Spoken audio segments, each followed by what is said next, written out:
नमस्कार दोस्तों, मैं कपिल आपका स्वागत करता हूं आपके अपने YouTube channel KR learning point में।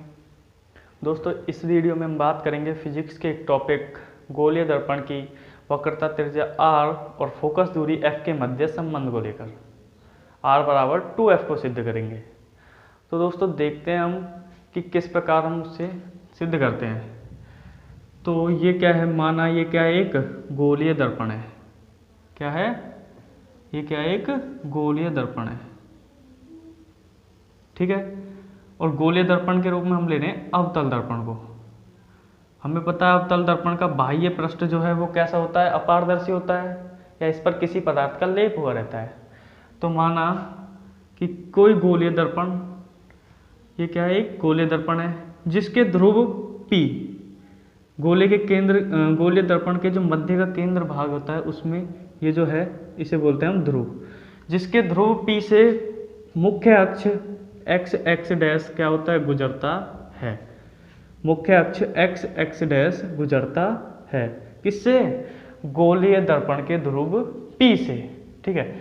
अब इस मुख्य अक्ष के समांतर, माना मुख्य अक्ष के समांतर कोई प्रकाश की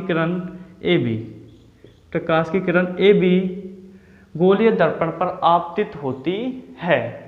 और तो ये आपतित होती है, तो ये गोलीय दर्पण के जिस बिंदु पर आपतित होती है उस बिंदु को बोलते हैं हम आपतन बिंदु। तो इसको क्या बोलेंगे? आपतन बिंदु, ठीक है दोस्तों। तो माना कोई प्रकाश की किरण AB गोलीय दर्पण पर आपतित होती है और आपतित होने के पश्चात ये परावर्तित किरण मुख्य अक्ष के मुख्य फोकस F से गुजरती है। ध्यान रखना, हमेशा परावर्तित किरण मुख्य अक्ष के फोकस से ही गुजरेगी, ठीक है। जो परावर्तित किरण है वो मुख्य अक्ष के मुख्य फोकस F से गुजरती है। अब मुख्य अक्ष पर हम एक बिंदु C लेते हैं, ठीक है, जो वक्रता के त्रिज्या होती है, जिसे वक्रता केंद्र बोलते हैं, ठीक है। तो इसके वक्रता केंद्र C से और आपतन बिंदु B पर एक लंब डालते हैं। क्या डालते हैं? एक लंब डालते हैं। तो दोस्तों ये प्रकाश की किरण जब आपतित होती है तो ये कोण क्या होगा? आपतन कोण, आपतित किरण। तो अभिलंब और आपतन कोण इसको हम लेते हैं थीटा, हम ले लेते हैं थीटा। और परावर्तित किरण ये कोण भी कैसा होगा? थीटा ही होगा। किसके नियम से? परावर्तन के नियम से। परावर्तन का नियम क्या होता है कि आपतन कोण और परावर्तन कोण दोनों का मान बराबर होता है, ठीक है। तो आपतन कोण ये वाला मान हमने थीटा माना, तो परावर्तन कोण का मान भी क्या होगा? थीटा होगा। अब इधर ध्यान दो दोस्तों कि जब दो समांतर रेखाओं को कोई तीसरी तिर्यक रेखा काटे तो वो कोण कैसा कोण कहलाएगा? एकांतर कोण। कैसा कहलाएगा? एकांतर कोण, ठीक है। और एकांतर कोण हमेशा किस आकृति का होता है? जेड आकृति का। ये देखो, जेड आकृति का, ठीक है। तो एकांतर कोण का ये वाला कोण देखो, ये वाला कोण और ये वाला कोण सदैव क्या होता है? बराबर होता है। एक बार और, कि जब दो समांतर रेखाओं को कोई तीसरी तिर्यक रेखा काटे तो वो जो कोण कहलाएगा कैसा कहलाएगा? एकांतर कोण। और एकांतर कोण सदैव जेड आकृति का होता है, ठीक है। और एकांतर कोण के ये वाला कोण और ये वाला कोण सदैव क्या होता है? बराबर होता है। तो दोस्तों ये कोण थीटा है तो ये वाला कोण भी क्या हो जाएगा? थीटा ही हो जाएगा, ठीक है। तो ये तो हो गई इसके चित्र को देखते हुए, ठीक है। अब हम मुख्य फोकस प्रकाश की किरण जो दर्पण है इसके आपतन बिंदु B से एक अभिलंब, मुख्य अक्ष पर अभिलंब BN डालते हैं, ठीक है। ये हमने क्या डाल दिया? अभिलंब डाल दिया। तो दोस्तों इस कोण की भी बात कर लेते हैं, वही एकांतर कोण होगा। जब ये दोनों कोण थीटा है, थीटा और थीटा तो कितने हैं? 2 थीटा है। तो ये वाला कोण भी कैसा होगा? कितना होगा? 2 थीटा, ठीक है। ये कोण थीटा और थीटा है, ये दो थीटा है तो इसको भी 2 थीटा लिखेंगे हम। वो 2 थीटा उधर है तो ये पूरा 2 थीटा है तो ये भी 2 थीटा होगा एकांतर कोण के नियम से, ठीक है। अब देखो दोस्तों, यदि प्रकाश की किरण AB या बोल सकते हैं आपतन बिंदु B बिंदु P के निकट हो, अधिक निकट हो, मतलब ये जो आपतित किरण है ये मानव प्रकाश की किरण AB जो है ये मुख्य अक्ष के बहुत अधिक नजदीक है, तो उस स्थिति में ये जो बिंदु बी है वो बिंदु पी के क्या होगा, अधिक निकट होगा, और उस स्थिति में थीटा का मान भी बहुत कम हो जाएगा। ठीक है, तो इसको हम लिखते हैं, माना कोई प्रकाश किरण ए बी मुख्य अक्ष के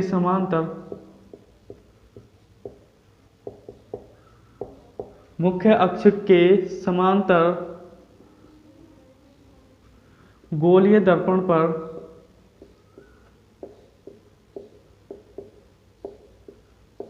पर आपतित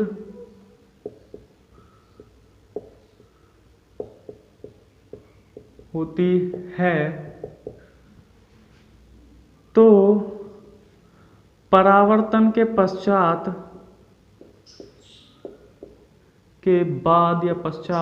के बाद परावर्तित किरण हम नाम दे देते हैं इसको बी एम। ठीक है, किरण बी एम मुख्य अक्ष के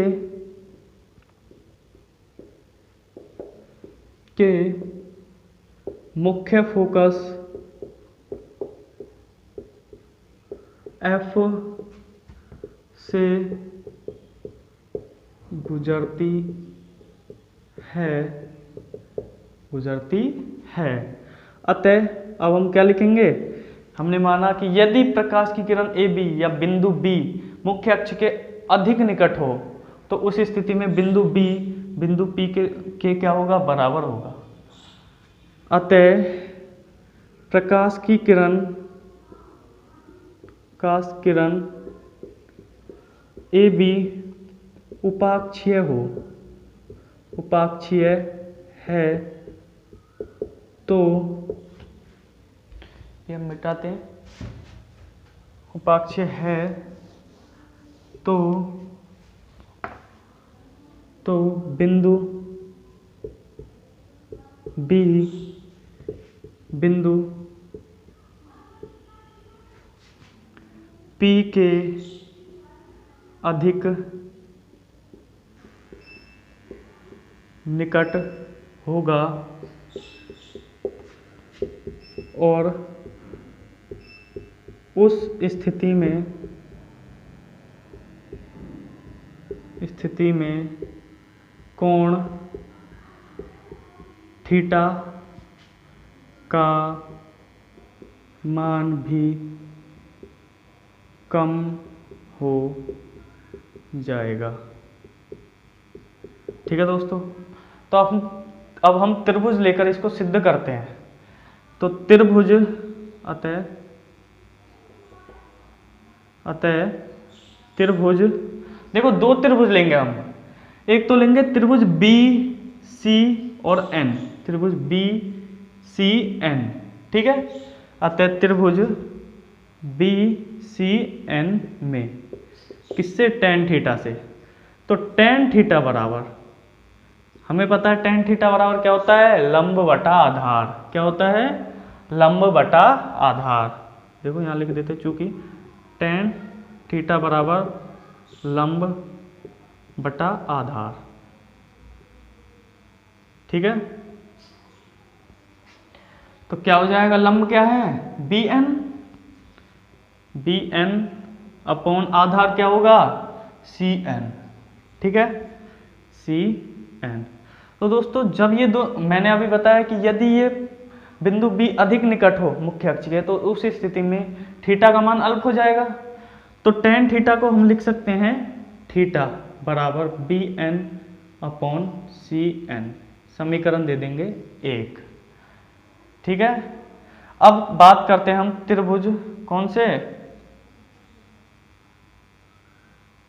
त्रिभुज बी सी एन ले लिया। अब त्रिभुज बात करेंगे हम त्रिभुज बी एफ एन में, त्रिभुज बी एफ एन में। इसमें tan थीटा का मान कितना है, 2 थीटा है। ठीक है, तो tan 2 थीटा बराबर क्या होगा, आधार लंब क्या होगा bn, और आधार क्या हो जाएगा fn। वही थीटा का मान अल्प है तो हम इसको लिख देंगे 2 थीटा बराबर bn अपॉन fn। ठीक है। अब हम देखते हैं समीकरण, इसको दे देंगे 2। तो समीकरण 2 में थीटा का मान रख दें। थीटा का मान क्या है bn अपॉन cn। तो समीकरण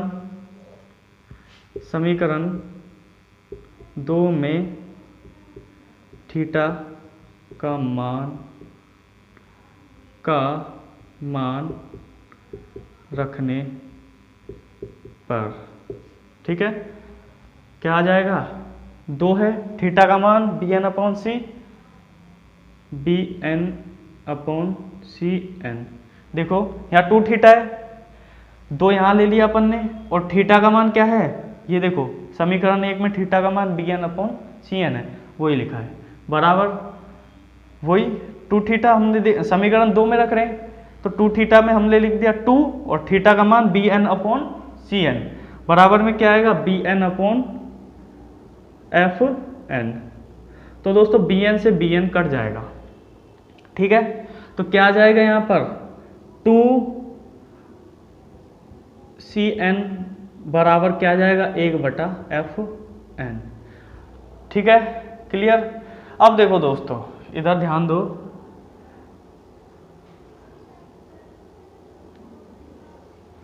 देखो वक्रता केंद्र C से और ध्रुव P के जो मध्य की दूरी है, ध्यान रखना, वक्रता केंद्र C से और ध्रुव P के मध्य की दूरी को हम बोलते हैं वक्रता त्रिज्या, और वक्रता त्रिज्या को जो दर्शाते हैं हम दर्शाते हैं R से।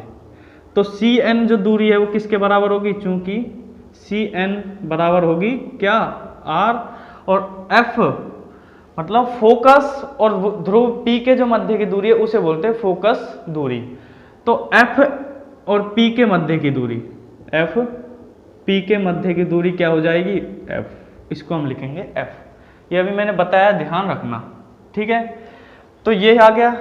अब देखो मैंने अभी बताया कि यदि बिंदु B मुख्य अक्ष के निकट है या प्रकाश की किरण AB अधिक निकट है, तो उस स्थिति में B बिंदु P के बराबर होगा या उसके निकट आ जाएगा।